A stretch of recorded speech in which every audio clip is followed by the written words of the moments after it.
What is up, guys? This is Sugi JRPG here, and today I'm absolutely delighted to review Xenoblade Chronicles X, the definitive edition for Nintendo Switch emulator. And we're truly living in this golden era of JRPG remakes right now. We're seeing a lot of these old games ported into the modern consoles and PC. Some of them are HD upscale, some of them have gone quality of life changes, and some of them, like this one, has gone through a lot of significant changes. Now, this review will be based on the Switch Citron emulator version of the game, and that does not include any of the online play features. So in this review I will not talk about those things, just paying that in mind. And I have obviously done some alterations on the game, so the gameplay that you will be seeing will be 2x upscaled from the normal resolution that you see on Nintendo Switch. Also, I am using a couple of mods as well, including one that makes the game run at 60 FPS, and that really has done a lot of miracles for me personally, as 30 FPS was not good enough for me, to be honest, to play this game, but 60 FPS is really changing out the whole feel for the game.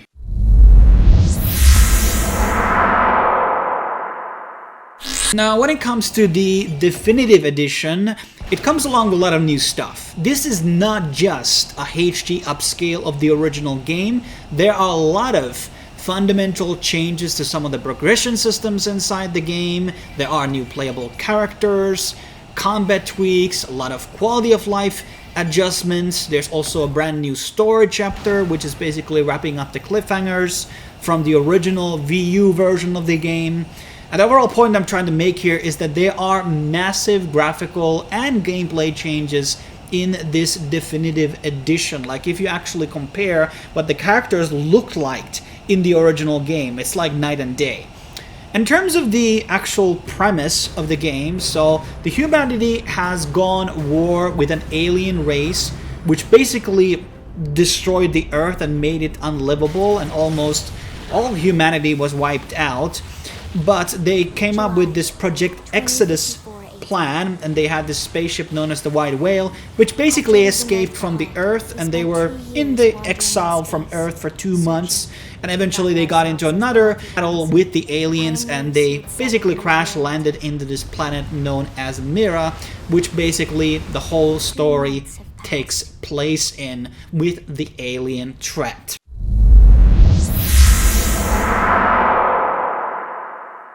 Now, before we go back into talking about the story, let's talk about the gameplay first. So in terms of the combat, based on my limited knowledge of the other games, the combat seems to be more or less the same throughout the whole franchise. There might be some nuances and differences between each title, especially in this one with the skills. But if you're familiar with the other games, I don't think the transition is going to be that much different. Now, in this game, you also get to choose your own class. You start off with a starter class, and then you can transition into a next one. And if you master that one, you can go into another tier, and then basically you can master all the classes, and then you get to basically use every single weapon type inside the game. The weapons are broken down into melee weapons, then there's ranged weapons. Every single character has access to both, and also each of the classes seem to have also melee abilities and also ranged abilities. And as you rank up the classes, you are going to be gaining more abilities, and you can also improve the stats of those abilities by using these things called the battle points.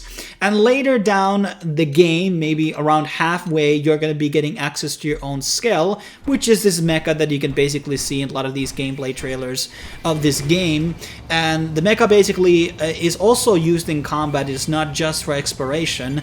And the mecha basically functions pretty much the same way as the normal combat, but it has a bit of a different resource system and maybe also a couple of slight differences, but fundamentally the combat is pretty much the same as on the ground as it is on the scale.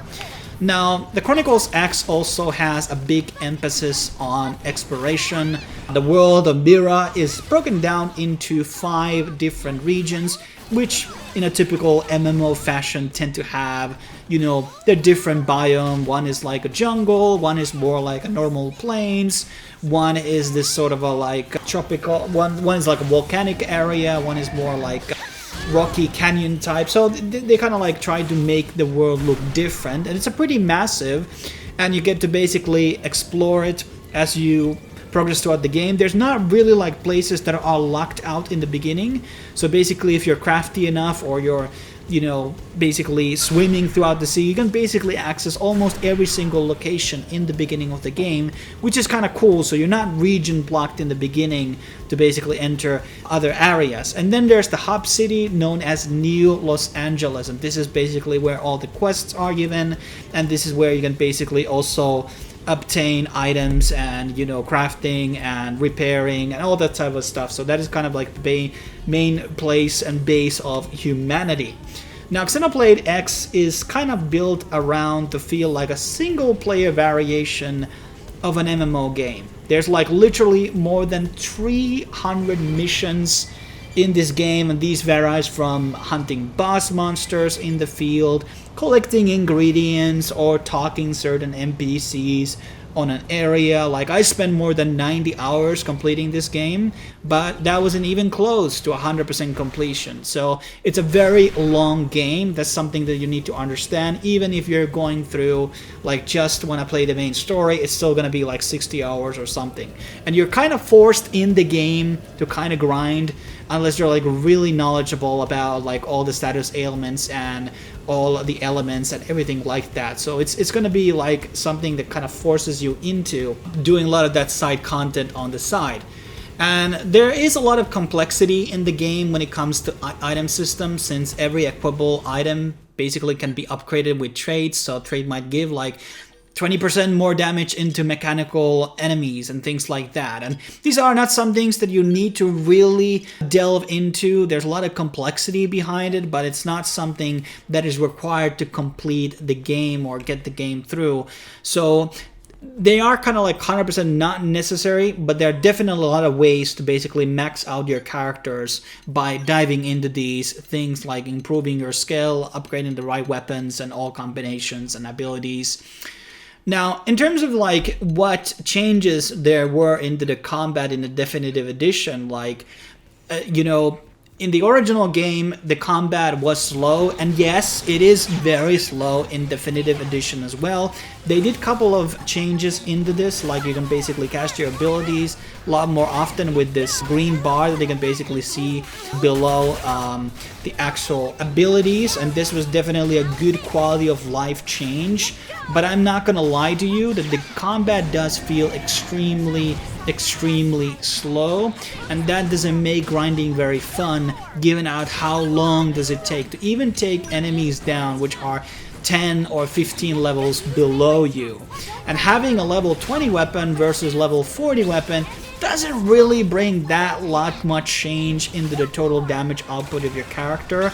Even when you have maxed out the abilities and you have like the best items that you can buy currently on the shop based on your current level, it did feel like I was struggling too much into the game, and I was definitely like doing a lot more of the side content, and like I was above your average levels, but there were times in the game where I felt like, yeah, these battles are taking way too long, and they are not definitely like, it's just like they were too more difficult given to the amount of time I'm putting in. And also I feel like the combat doesn't seem like super complex, and it doesn't seem like most of the enemies have like a different strategies. Like when the cooldown is off, you cast the ability and then you wait for the next one.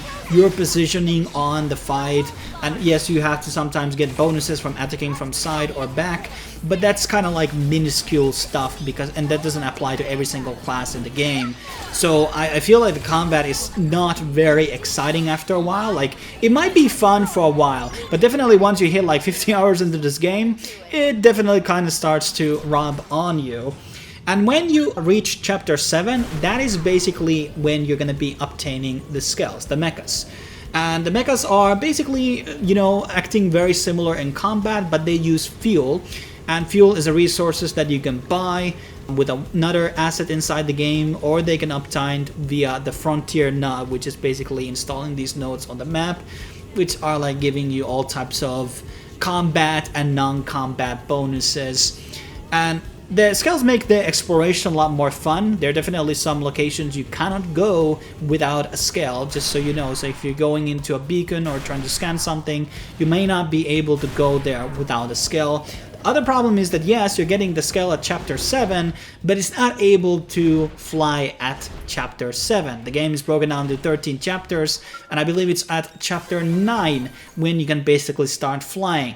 And this kind of reminds me of the World of Warcraft dilemma, when initially they had the mounts, which you use to travel with, set to level 40 and 60, but at some point in the development thing they thought like, we're gonna lower this gap into level 20 so people get access into the mounts earlier and they can basically get traveled around the world, obviously in a much faster way. And this is something that they definitely missed when they were remaking this game. The scale should have been obtained at chapter 4 or chapter 3.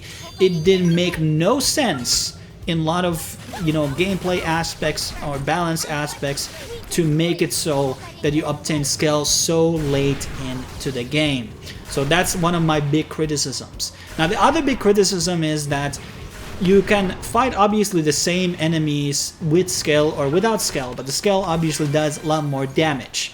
So the whole ground combat kind of becomes obsolete after you obtain your scale, because majority of the story related content will be battled with scales, not on ground combat. If the scale gets destroyed, the character jumps out from the scale and fights in ground form, which is one reason to still have like good gear on the ground form. But in a lot of ways there's like only very few caves where you can basically not be able to enter with your scale, so the whole ground combat becomes obsolete, which is like a balancing wise doesn't really make a lot of sense. So scales in the beginning or always should have been scales based combat or something like that. But this is like a gameplay design choice that I just don't agree with it.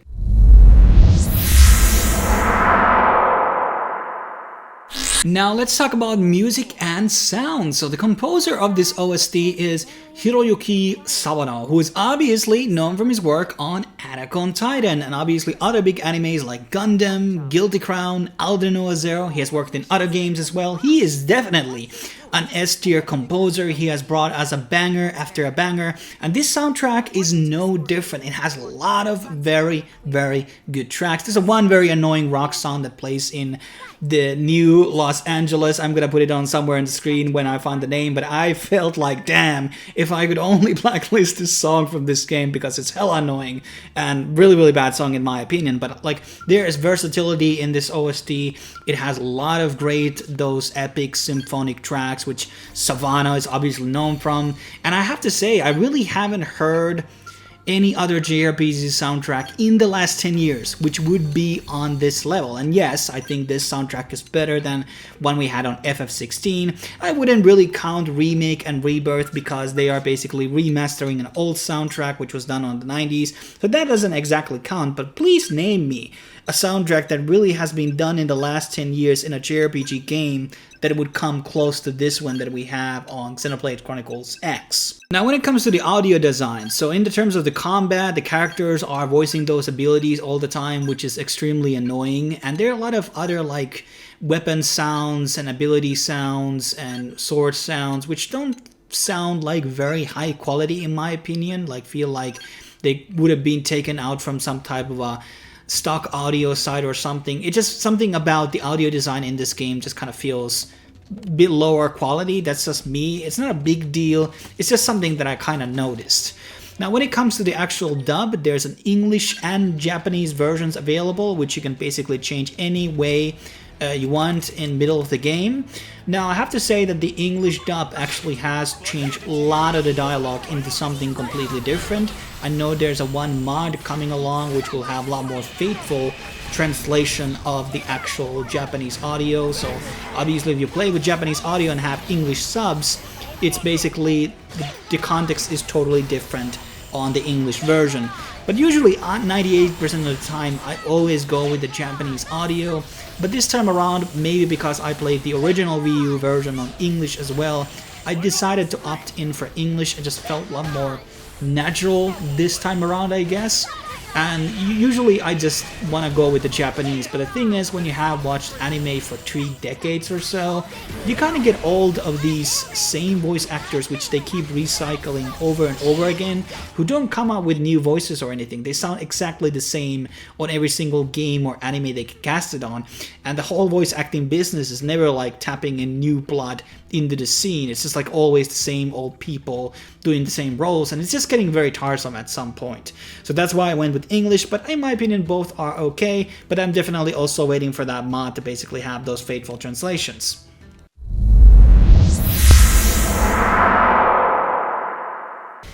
Now let's finally talk about the story, and yes, there will be some minor spoilers on this segment, so consider yourself warned. Now when it comes to the premise of this game, it's nothing new. Like, this is almost one-to-one identical with Battlestar Galactica. Humans end up in war with aliens, Earth gets destroyed, humans flee to space, and then humans try to find a new home. And that's basically Xenoblade. But then again, I'm not saying that Monolith is plagiarizing Battlestar Galactica, as this is a plot line or premise that has been used in a lot of other sci-fi IPs in the past. It's very common, and there's nothing wrong with that. And the game kind of starts as our main protagonist, known as Cross, which can be he or him, is basically crash landing into Mira, and the other big protagonist in the game, Elma, is basically finding that pod in Mira and basically brings the protagonist into the city of New Los Angeles. And the protagonist is actually mute, so it doesn't actually talk or doesn't have technically no dialogue in the game. And I kind of regard the main character kind of like Vaughn in Final Fantasy XII. The protagonist is there as like the person that is witnessing all of these epic moments and events, but is not really pivotal or important into the key big things that actually happen in the story. So it's more like a spectator in the actual story, which is usually what MMO stories tend to be like, because not every character or every player can be the main character. So it's kind of like the protagonist is a side character in a sense. A lot of more of the important story elements actually happening throughout the other characters. Elma, which is a colonel and very important character, can't really spoil why exactly. Then we have the mechanic Lynn, which is 13 years old, which is kind of like filling out some type of a pedo niche here. Like, I mean, we were redubbing the game and like redesigning it. Like, why does she have to be 13? She looks like kind of 15 to me. She definitely could be 15, and they could have just said on the voice lines on the memos that she's 15. This is kind of like a weird thing to add there, and I've always been critical of this loli stuff in general. I don't like it, but it's not like there's anything inappropriate aside from her age. Okay, like, even if this wasn't a sexual thing, why is a 13-year-old in the battle warfare and all that stuff? And then you have La, which is a bit more like a mysterious character, also a very pivotal character in the story. And there's some other ones in the story, and one very important character which get explained in the very last chapter of this game, which was introduced way too late, but hey, it is what it is. Now, the story of Xenoblade is broken down into 13 chapters. The original game only had 12. And the 13th chapter has like A, B, and C segments, which is kind of weird, but it is what it is, because in the original game they had a cliffhanger. So they wanted to basically add up like an actual proper conclusion to the story, because Monolith has done DLCs for their other Xenoblade games and prequels and sequels, which kind of have wrapped up the stories, but this time around they didn't do it, probably due to bad sales, and maybe at that point VU wasn't like a DLC platform in a sense. Anyways, I don't know if there was any game with DLC, but whatever. And there is like one of the things about the story, I mean, I already told you the game is very long.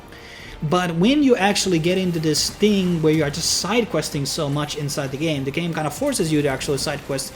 So in order to continue the story, you might have to have a certain level or have completed certain side missions.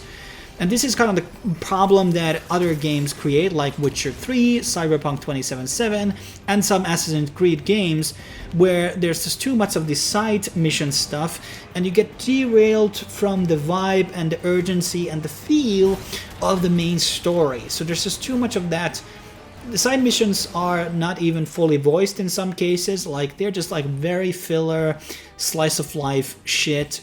In some cases, like, you get some backstories to some of the playable characters in the game. Like, there's a lot of playable characters in the game, I think 22, but most of them are like very insignificant in terms of the story. The ones that I mentioned in the beginning, Elma, Lin Lao, and a couple of other ones like Elle, are very much the key integral characters here, and everybody else are like pretty much filler.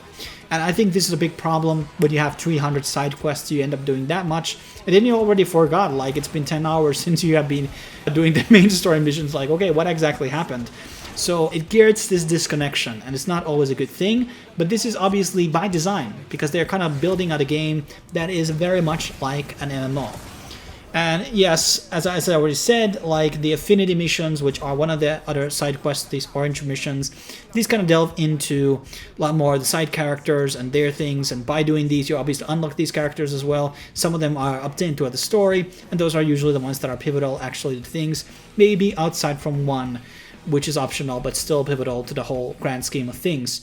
But in my opinion, like, there's a lot of filler side quests. In some other games, like, they do a really much better job, like doing interesting side quests. I think it's always been about quality over quantity.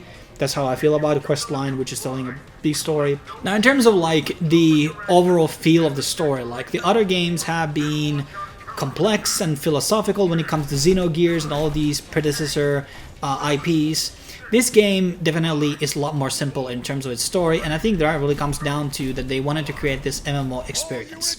That this is feeling like more like an MMO gameplay where story is pretty much on the back seat. That's not me saying that the story is very boring or very plain or not complex.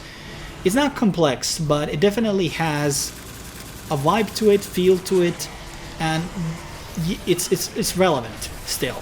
Like, it's not like really bad. It's really good for like, this is not an MMO game, but let's just kind of consider it like it's just filling all the MMO game designs. So in terms of that, the story is pretty good considering like the other design choices that they did, like mute character and all of this like premise and all these other multiple characters which play their own roles into it. Now, I also do feel that a lot of the key story moments really get packed into chapter 12 and 13, especially 13C, which is the last part. And I feel like middle of the game, middle of the chapters, I don't know specifically which chapters, maybe like 9 to 5 or something like 9 to 4. Nothing really pivotal or big actually happens in terms of moving the story. So a lot of it's really packed into the beginning and to the ending. And that's something you shouldn't really do. I think the story should be interesting throughout the whole thing. I understand that mid parts can be very boring at times in movies and games, or sometimes it's the endings that are really boring. But in this case, the ending is really, really good. Like 13C, they really put the budget on the very last part, the end, and it's really goes on a very high-end note, I have to say. Like, it's a lot of cinematic stuff, good music, and it's just the vibes and the feel. It's just very emotional ending, and it really, like, it just feels like the most meaningful hours of the game are definitely the ending.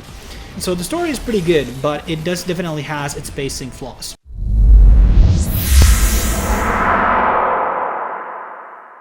So here's my final thoughts. Xenoblade X is a wonderful game. There's so many things to do in terms of exploration, side missions, characters to unlock, monsters to hunt. There's easily over 110 hours of content here, especially with the new Game Plus, which you actually unlock after you beat the game for the first time. So in terms of the bang for the buck, it's definitely the game for you if you are looking for something to sink in very many hours. Now, in terms of game design choices, there are definitely problems, which a lot of them you can look past on. They're not really that problematic, but if the combat actually was made a bit faster and the item systems were a bit more streamlined, or you would unlock the skill a bit earlier in the game, this definitely would have been a lot better game. I think there's unnecessary complexity in certain parts of the stat systems and the items, which didn't need to be there. They could have integrated a lot more of those into a more streamlined process, in my opinion. But as I said, like, if you can kind of look past the redundancy of the battles and exploration, which kind of gets old at some point, but if you still have the hook on, you can definitely, get a good valuation for this one. And it's a very successful remaster. I didn't really run into any bugs or glitches. Obviously, the emulator experience is very different from the actual Nintendo Switch one. And I'm very glad Monolith decided to give this game another shot. And this will mean if this game will sell well, there's going to be a lot of other JRPG game developers, Konami, Square, which will be looking into bringing back these older titles back again and doing more remasters. So all things considered, it's a great game, great soundtrack. Combat kind of gets redundant, but if you have no problem with the game design choices, I think you're going to have a great time with this game. Thanks for watching. I will be seeing you in the next video.